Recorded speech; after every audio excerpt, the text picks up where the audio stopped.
शख्सियत जो किसी पहचान की मोहताज नहीं होती, ऐसी ही कुछ शख्सियतों से आपको कराएंगे रूबरू। नमस्कार, मैं हूं दीपक दीक्षित और आप मेरे साथ देख रहे हैं सरस्वती मंथन। सरस्वती मंथन के खास प्रोग्राम शख्सियत में आज हमारे साथ मौजूद हैं शाहजहांपुर के संघर्षशील बीजेपी के नेता अनिल वाण, जो कि आपको बता दें कि सन 1989 से लेकर और 2021 तक आज भी बीजेपी के साथ हैं। सर, एक चीज हमें बताइए, आप 1989 से बीजेपी के साथ हैं, बीजेपी ने आपका कितना साथ दिया और आपने बीजेपी का कितना साथ दिया, ये हमको समझाइए। जितने भी राजनीतिक दल हैं, किसी का हमारे ऊपर कोई एहसान नहीं है, लेकिन भाजपा ने हमारे ऊपर एहसान किया है। और वो इस तरह से किया है कि चाहे राम मंदिर हो, चाहे समान नागरिक संहिता हो, चाहे धारा 370 हो, ऐसी बहुत सी चीज़ें हैं जिनके बारे में बाल्यकाल से लेकर के आज तक हम लोग चिंतित रहे, लेकिन किसी भी राजनीतिक दल ने इन मुद्दों को छूने तक की हिम्मत नहीं की। केवल भारतीय जनता पार्टी एक ऐसी पार्टी रही जिन्होंने इन मुद्दों को बाकायदा हल करके हमारे सामने एक स्वर्णिम इतिहास प्रस्तुत किया। हम इसलिए भाजपा के आभारी हैं। ठीक है, बिल्कुल आप भाजपा के आभारी हैं और भाजपा में आप बहुत ही संघर्षशील नेता हैं, क्योंकि आपने शायद मुझे लग रहा है जितना काम किया है बीजेपी के लिए, एक बहुत बड़ी महत्वपूर्ण बात है। लेकिन यहाँ पर एक सवाल खड़ा होता है, जब आप बीजेपी के नेता भी हैं, ब्राह्मण वर्ग से आप आते हैं, लेकिन ब्राह्मणों को सम्मान देने वाली बीजेपी, आपके पास आज कोई अच्छा पद नहीं है। ब्राह्मण हमेशा से त्याग, तपस्या और बलिदान की प्रतिमूर्ति रहा है। इतिहास उठाकर हम देखें, पूरे देश में रावण के पुतले दहन किए जाते हैं, लेकिन ब्राह्मण उन सारे पुतले दहन में बाकायदा सम्मिलित होते हैं। और इस बात का ध्यान रखते हुए कि हम ब्राह्मण कभी भी समाज का दिशा दर्शक रहा है, पथ प्रदर्शक रहा है, कभी भी किसी जातिवाद, धर्मवाद, क्षेत्रवाद, इनमें हमने कभी विश्वास नहीं किया। ब्राह्मण दधीच को देखिए, जब देवासुर संग्राम हुआ था तो महर्षि दधीच ने अपनी हड्डियों, देवताओं, जब देवता हारने लगे थे तो ये हुआ कि अब क्या किया जाए, तो दधीच की हड्डियों का वज्र बनाया जाए और उस वज्र बना करके तब इस राक्षस को मारा जा सकता है। तो महर्षि दधीच ने अपनी हड्डियों का दान किया था कि ताकि देवताओं की विजय हो सके और असुरों का संहार किया जा सके। ब्राह्मण का त्याग, तपस्या और बलिदान का इतिहास रहा है। यही कारण है कि आज भी हम विचारधारा से जुड़े व्यक्ति हैं, हमारा संबंध विचारधारा से है। कल अगर भारतीय जनता पार्टी अपनी विचारधारा से भटकती है, तब हम भले किसी प्रकार का कुछ भी सोचें, लेकिन आज भारतीय जनता पार्टी चूंकि हमारी विचारधारा को पोषित करती है, हमें तुष्ट करती है, हमारी भावनाओं का सम्मान करती है, हमारे मान बिंदुओं का, हमारी मर्यादाओं का, हमारे अस्तित्व का, हमारी अस्मिता का भारतीय जनता पार्टी सबसे ज्यादा ध्यान रखती है। इसलिए हम भारतीय जनता पार्टी का समर्थन करते हैं। व्यक्तिगत तौर पर यह कभी होता है, भारतीय जनता पार्टी हमारी माँ है। हाँ, 3 हमारी माताएं हैं। भारतीय जनता पार्टी हमारी माँ है, भारत हमारी माँ है, भारत माता की जय हम बोलते हैं, भारत हमारी माँ है, और एक जन्मदायिनी माँ है जिसने मुझे जन्म दिया है। ये तीनों, जैसे भगवान राम की 3 माताएं थी, कौशल्या, कैकेयी और सुमित्रा, ऐसे ही भारतीय जनता पार्टी भी हमारी माँ है, जन्मदायिनी माँ है और भारत हमारी माँ है। तो कैकेयी ने कभी अपने राम को पूरे विश्व में उनका प्रचार प्रसार हो, मां कभी कुपुत्रो जायते क्वचिदपि कुमाता न भवति, मां का जो भाव बच्चे के प्रति होता है वो विनम्र होता है, वो आशीर्वाद स्वरूप होता है, वो कभी गलत नहीं होता है। ऐसे ही हो सकता है कि आज एक व्यवस्था है पार्टी में, संगठन में एक व्यवस्था है, उस व्यवस्था के अंतर्गत आज हमें आर्थिक प्रकोष्ठ में क्षेत्रीय संयोजक के रूप में हमें जिम्मेदारी दी गई है। ये अलग बात है कि हम लगातार 2 बार निर्विरोध नगर अध्यक्ष रहे हैं, तो पार्टी में एक व्यवस्था है, उस व्यवस्था का हम सम्मान करते हैं। भगवान राम की आप लोग बात करते हैं, जहाँ से भगवान परशुराम का जन्म हुआ, जलालाबाद, वो आज तक न तो परशुराम जन्मस्थली घोषित हो पाई, न पर्यटन स्थल घोषित हो पाया, न परशुराम भगवान का नाम लेते आप लोग। अब तक जो भी कुछ किया गया है केवल भाजपा के कार्यकाल में ही परशुराम स्थली के लिए किया गया है। उससे पहले कभी किसी भी राजनीतिक दल के द्वारा कुछ भी नहीं किया गया है, जो मेरी जानकारी है। हम गए थे उस समय, माननीय खन्ना जी भी गए थे भगवान परशुराम जी की जन्मस्थली पर। महेश जी उस समय सांस्कृतिक पर्यटन मंत्री थे, तो महेश शर्मा जी अपने जो गाजियाबाद से हैं वो वहाँ गए थे, बाकायदा पूरा सर्वे किया था और धनराशि भी स्वीकृत की गई थी। उसमें जो प्रक्रिया चल रही है, ये अलग बात है कि ईश्वर की मर्जी के बिना कुछ भी संभव नहीं है। जब उनकी मर्जी होगी तो वो खुद ही सब करवा लेंगे, और काफ़ी कुछ हुआ है, काफ़ी कुछ चल रहा है और काफ़ी कुछ होने वाला है। पूर्व मंत्री रहे हैं केंद्र में जितिन प्रसाद जी, आपकी सरकार में इसमें कैबिनेट मंत्री हैं। जलालाबाद में मुख्यमंत्री जी आए थे, उन्होंने अपने एक बार सर से कहा कि हाँ जन्मस्थली इस हमारे परशुराम जी को देखा जाए, हमारी पर्यटन घोषित किया जाए। लेकिन जिले के बहुत बड़े मंत्री हैं, जिले की बात करो उत्तर प्रदेश के बहुत बड़े मंत्री हैं सुरेश खन्ना, आज तक कभी परशुराम जी का नाम नहीं लिया। परशुराम जी का नाम नहीं, वो परशुराम जन्म स्थल पर जाकर के बाकायदा वहाँ सर्वे कराया उन्होंने। मैं साक्षी हूँ, मैं भी साथ में था। माननीय सुरेश कुमार खन्ना जी ने जाके परशुराम स्थली पर जाकर के वहाँ सर्वे कराया, सर्वे कराकर धन अवमुक्त कराया भारत सरकार से बाकायदा जो धनराशि आई थी उससे निर्माण कार्य भी वहाँ पर हुए हैं। आप पूरे तथ्यों को अगर हमें पहले से मालूम होता तो वो हम तथ्यों सहित आपको 2014 में केंद्र में आपकी सरकार बनी जी। 2017 में आप उत्तर प्रदेश में एकदम पूर्ण बहुमत से आए, 2019 में फिर भी आप पूर्ण बहुमत से आए। ये क्रेज किसका है, मोदी या योगी? दोनों का, मोदी और योगी दोनों का एक बहुत बड़ी ये राम और लक्ष्मण की जोड़ी है। और मैं समझता हूं कि दोनों के बीच में किसी प्रकार का कोई कंपैरिजन करना ठीक नहीं है। दोनों एक दूसरे के पूरक हैं, दोनों एक दूसरे के दाहिने और बाएं हैं। इसमें किसी प्रकार का, हमारा अगर दाहिना हाथ मजबूत हो और बायां कमजोर हो तो निश्चित रूप से हम कहीं न कहीं पर कमजोर होते हैं। तो मेरा व्यक्तिगत रूप से इस मामले में ये मानना है कि मोदी और योगी देश के लिए, देश को सर्वोच्च रूप में स्थापित करने के लिए पूरे विश्व में बहुत उपयोगी हैं, चाहे वो नरेंद्र दामोदर दास मोदी जी हो और चाहे आदित्यनाथ योगी जी हो। मोदी जी के बाद प्रधानमंत्री का चेहरा बीजेपी किसको बनाएगी, या आप लोग किसको देखना चाहते हैं? व्यक्तिगत तौर से मैं इस प्रश्न का उत्तर दे सकता हूं कि मोदी जी के बाद अगर हम चाहेंगे तो केवल आदित्यनाथ योगी जी को ही चाहेंगे प्रधानमंत्री के रूप में देखना। मेरा सपना भी है और हम जरूर चाहेंगे कि मोदी जी जब अभी ये एक ट्रेनिंग पीरियड है मुख्यमंत्रित्व काल में, हमारे नरेंद्र मोदी जी ने तो 4 बार गुजरात को पूरे चमकाया और गुजरात से उन्होंने वहां से जो है फिर प्रधानमंत्री की कुर्सी को सुशोभित किया। इसी प्रकार से हम आज ईश्वर से प्रार्थना करेंगे कि भविष्य में हमारे योगी आदित्यनाथ जी भी देश की सर्वोच्च प्रधानमंत्री की कुर्सी को सुशोभित करें। 2 बार आप रहे हैं, नगर अध्यक्ष रहे हैं, आपने बड़ी मेहनत की, सरकारें भी लगातार बनती रहीं। अब क्या 2022 में क्या रहेगा, क्योंकि किस तरह से चुनाव होगा, कुछ बताएंगे?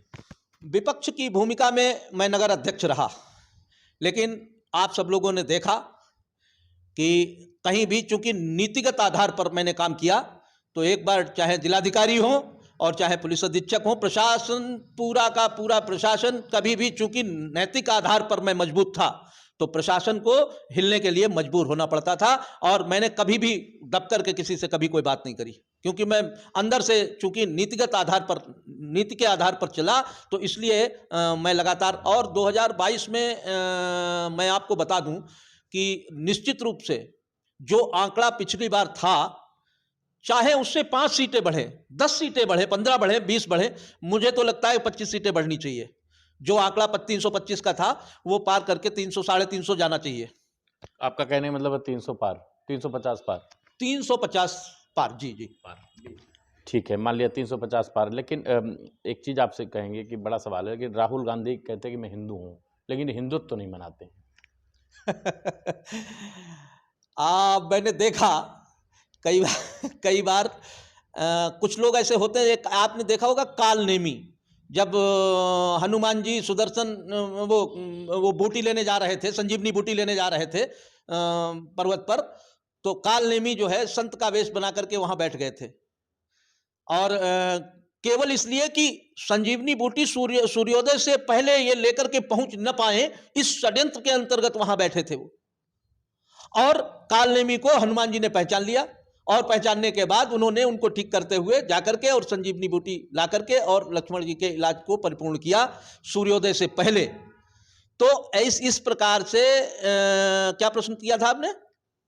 मैं ये जानना चाह रहा था कि 2022 में जो अभी चुनाव होने वाला है, जैसे अभी राहुल गांधी ने कहा, हाँ। राहुल गांधी ने कहा जी, मैं समझ गया आपका कि प्रश्न। मैं हिंदू तो हूँ लेकिन हिंदुत्व हाँ, तो वो ठीक उसी प्रकार से ये कालनेमी और जो राक्षसों के उस समय पर वंशज हुआ करते थे, ये उन्हीं में के हैं। राहुल गांधी कालनेमी को दर्शा रहे हैं। जी जी, बिल्कुल बिल्कुल, ये वही, क्योंकि जो बहुरूपीय है ना, कालनेमी का मतलब मेरा यहाँ पर तात्पर्य है कि जो बहुरूपीय तमाम प्रकार के रूप रख लेते हैं। जब मजार पे जाते हैं तो हरी टोपी पहन लेते हैं, जब मंदिर में जाते हैं तो जो है जनेऊ दिखाते हैं, जब गिरजाघर में जाते हैं तो अच्छा, पारिवारिक संस्कार अगर आप देखें तो वो मतलब जो है सर्वधर्म समभाव की स्थिति है।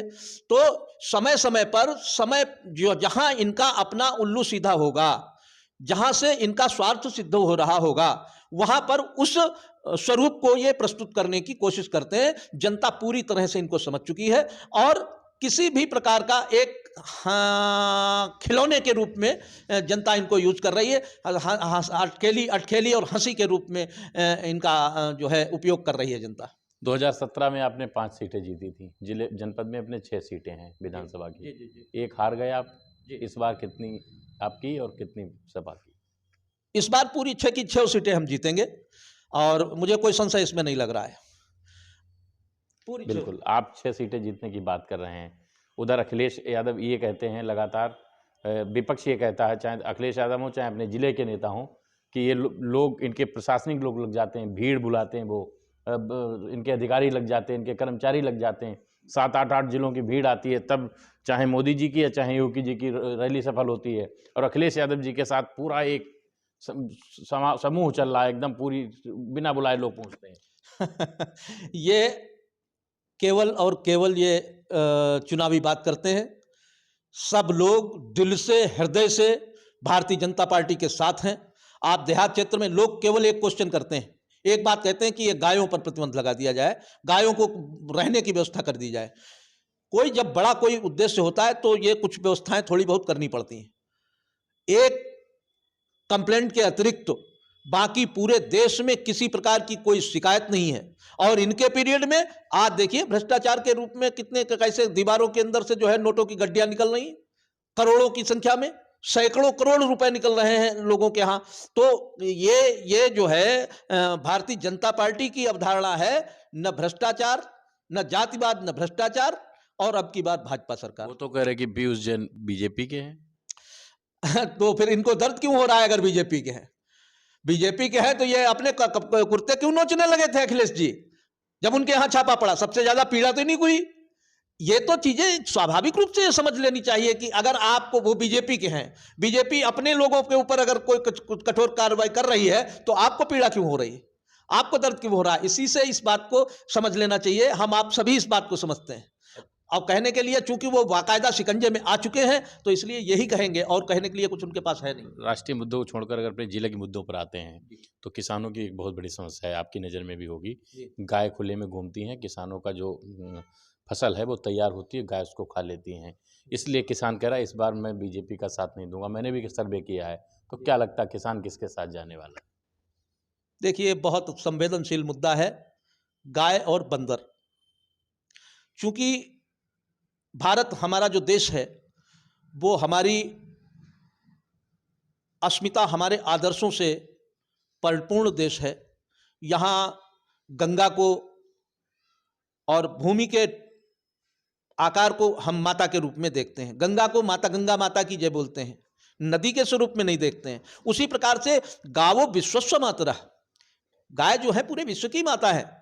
गाय में लोग कहते हैं 33 करोड़ देवी देवताओं का वास होता है। गाय का महत्व इतना है कि गाय के गोबर को जब हम चौक के ऊपर रखते हैं तो भगवान शिव की अर्धांगिनी मतलब गौरी जी का स्वरूप वो धारण करता है। आपके यहाँ भी अगर सत्यनारायण की कथा, अखंड पाठ वगैरह होता होगा तो चौक के ऊपर गाय का गोबर जब रखा जाता है तो वो जो है गौरी का रूप धारण करता है। तो इतना जहां इतना गाय को हमारे यहाँ महत्व दिया गया है, तो निश्चित रूप से एक ज्वलंत समस्या है। ठीक उसी प्रकार से जैसे लोग कह रहे थे पहले कि जनधन खाते खुले थे, जैसे लोग कह रहे थे कि आधार से लिंक करना, बैंक के सारे पूरी व्यवस्था को आधार से लिंक करना ये कोई आसान काम नहीं है, ये मोदी जी कर नहीं पाएंगे, लोग कह रहे थे। ठीक उसी तरह से मैं कह सकता हूं कि योगी जी को थोड़ा समय जरूर लगेगा, 5 साल ये लगे और आगे 2-2.5 साल में ये व्यवस्था निश्चित रूप से ये हो जाएगी कि गायों को रहने की व्यवस्था कैसे की जाए। ये सही है कि ये भी गलत है। 2014 में जब प्रधानमंत्री नरेंद्र मोदी चुनाव जीते थे जी। उससे पहले उनका एक घोषणा उन्होंने की थी कि 15-15 लाख आएंगे। ये विपक्ष लगातार अब भी सवाल कर रहा है कि 15 लाख कहाँ है, 15 लाख कहाँ है, तो कहाँ है 15 लाख? कभी भी ऐसी कोई घोषणा मोदी जी ने नहीं की कि 15 लाख आएंगे। उन्होंने ये कहा था कि इतने भ्रष्टाचार हुए हैं कि लोगों के हिस्से में 15-15 लाख रुपए आ जाएं। अगर पूरी धनराशि, अगर पूरी भ्रष्टाचार की पूरी धनराशि अगर एकत्रित की जाए तो प्रत्येक व्यक्ति के हिस्से में 15-15 लाख रुपए का लगभग, एक प्रति परिवार 15 लाख रुपए आएगा। ये उनकी घोषणा थी, मैंने खुद सुना है। लेकिन ये लोग अनावश्यक रूप से एक जो है बात को बिगाड़ करके प्रस्तुत करने का वो कर रहे हैं। लेकिन मैं ये मानता हूं 15 लाख नहीं, मुझे उस दिन 15 करोड़ प्राप्त हो गए जिस दिन धारा 370 कलम की नोक से धारा 370 को, जिस धारा 370 को लोग कहते थे कि चाहे कुछ भी हो जाए किसी भी परिस्थिति में धारा 370 नहीं हटाई जा सकती, उस धारा 370 को मोदी जी ने चुटकी बजा करके कलम की नोक से जो है हटा दिया था रातों रात। तो उस दिन मेरी और मेरे जैसे करोड़ों कार्यकर्ताओं, करोड़ों, लाखों नहीं, करोड़ों कार्यकर्ताओं के खातों में 15 करोड़ से ऊपर की धनराशि आ चुकी है, ऐसा हमारा मानना है। और बहुत हृदय से इस चीज को हम स्वीकार कर रहे हैं कि अगर 15 नहीं 20 करोड़ भी हमें कोई दे देता, लेकिन धारा 370 नहीं हटा पाता। किसी में ये कुव्वत नहीं थी, किसी में ये दम नहीं थी। यह केवल आदर्श हमारे मोदी जी ने ही प्रस्तुत किया है। इसलिए हम आपको बता रहे हैं देश बहुत सुरक्षित हाथों में है, देश बहुत मजबूत हाथों में है और आगामी समय में हमारा देश विश्व गुरु के रूप में सुशोभित होगा, विश्व गुरु के रूप में चमकेगा। इसमें भी किसी प्रकार का कोई संदेह नहीं है। और इसी उम्मीद से ये 15 लाख नहीं, हम तो ये मान के चल रहे हैं कि 15 करोड़ से भी ज्यादा की धनराशि हम सबके खाते में आ चुकी है और हम उनके इस बात के लिए आभारी। 2022 का चुनाव आप योगी जी के चेहरे पर लड़ रहे हैं मुख्यमंत्री के तौर पर, कहीं ऐसा तो नहीं कि बाद में चुनाव लड़ लें, बाद में मुख्यमंत्री बदल दिया जाए? देखिए, वैसे तो ये हमारी जो राष्ट्रीय नेतृत्व है उसके अधिकार क्षेत्र में आता है, इस पर कोई मेरी टिप्पणी करने का कोई मतलब नहीं है। लेकिन हमारा राष्ट्रीय नेतृत्व, उनका जो एजेंडा है, जो कहा सो किया, जो कहते हैं सो करते हैं, तो इसलिए अगर योगी जी के चेहरे पर चुनाव लड़ा जाएगा तो आप मान के चलिए कि विधायक दल के नेता भी योगी जी होंगे और अगले मुख्यमंत्री भी योगी जी ही होंगे। आखिरी सवाल है मेरा, शहर से जुड़ा हुआ है। सुरेश खन्ना जी भी इस बार चुनाव लड़ेंगे। एक बसपा के नए ब्राह्मण नेता आ रहा है जिनको सर्वेश मिश्रा और धांधु कहते हैं, वो भी अपना दावेदारी कर रहे हैं। उधर तनवीर का भी दावेदारी कर रहे हैं। असलम खां इस बार नहीं है। पहले मुस्लिम वोट 2 जगह बट जाता था, इस बार मुस्लिम वोट वो कह रहे कि एक जगह हमें पूरा मिलेगा, तनवीर का कह रहे हैं। इधर ब्राह्मण वोट काटने के लिए धांधु आ रहे हैं, सर्वेश मिश्रा आ रहे हैं। तो क्या लगता है कि खन्ना जी इस बार बेड़ा पार कर देंगे? अविचल हैं जो धर्म पर, होती उनकी जीत, अन्यायी की लाश पर कुत्ते गाते गीत। बिल्कुल। तो ये हमारे साथ थे अनिल बाण जी, जिन्होंने अपनी बात साफ तौर से रखी। एक छोटा सवाल रह गया, एक संदेश अगर आपको कोई देना चाहें जनपद वासियों के लिए, अपने नगर वासियों के लिए, तो बहुत कम शब्दों में। हम अपने पूरे नगर वासियों से ये अनुरोध करते हैं, विनम्र करबद्ध प्रार्थना करते हैं कि आगामी समय में देश के लिए भारतीय जनता पार्टी उपयोगी है और देश में जितने भी हमारी अस्मिता, हमारे अस्तित्व, हमारे मानदंडों की सुरक्षा रहे, इसके लिए भारतीय जनता पार्टी अति आवश्यक है। अतः अभी से हम लोग पूरे मनोवेग से भारतीय जनता पार्टी को सभी सीटों पर जिताने के लिए अपना योगदान कितना कर सकते हैं, तन मन और धन से जो जिस प्रकार से सक्षम है उस प्रकार से हमें करना चाहिए। यही आह्वान करते हैं, यही निवेदन करते हैं सभी बंधुओं से। बिल्कुल। तो ऐसे नेता जो हमारे साथ संघर्षशील हैं। सन 1989 से लेकर 2021 है, कल समाप्त हुआ, 2022 की बात हो रही है। 2022 के बाद भी अभी लगातार आप जुड़े हैं और बात करें तो कई वर्ष हो गए आपको कि जो बीजेपी का साथ दिया और बीजेपी का साथ कभी न छोड़ने का वादा भी कर रहे हैं। लेकिन कहीं न कहीं देखा जाए तो ब्राह्मण का जो चेहरा इनके साथ जुड़ा हुआ है, जो बीजेपी के साथ जुड़ा हुआ है, वो ये कह रहे लगातार जुड़ा रहेगा। अगर हमको पद नहीं मिलता या हम जिस पद पर हैं उस वहाँ भी ठीक हैं, हमें अपने कर्म से, अपने धर्म से बीजेपी का साथ देना है। और ऐसे नेताओं को सरस्वती मंथन भी नमस्कार करता है, सलाम करता है। और हमारा प्रोग्राम खास शख्सियत में शाम को 7 बजे आपको हर रोज़ देखने को मिलता है और देखते रहिए। हमारे इस प्रोग्राम को आप लाइक ज़रूर करें, शेयर ज़रूर करें, ताकि ज़्यादा से ज़्यादा लोग इसको देखें और इस प्रोग्राम को देखने के बाद अपनी प्रक्रिया ज़रूर दें कि आखिर ये प्रोग्राम आपको अच्छा लग रहा है या नहीं लग रहा है। अपने सहयोगी रमाशंकर दीक्षित के साथ मैं दीपक दीक्षित, सरस्वती मंथन, शाहजहांपुर।